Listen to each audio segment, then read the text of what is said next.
How to create post in Edit. In this video, I'm going to show you how you can create a new post. First of all, open the application. Now in your home page, here on the bottom, you can see this plus icon.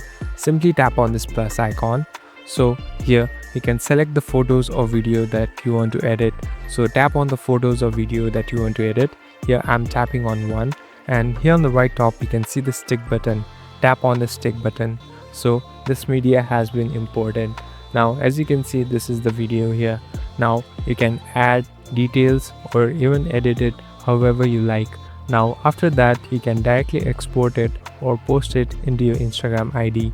Here on the right top you can see this export option, and you'll be able to share it in your Instagram ID too.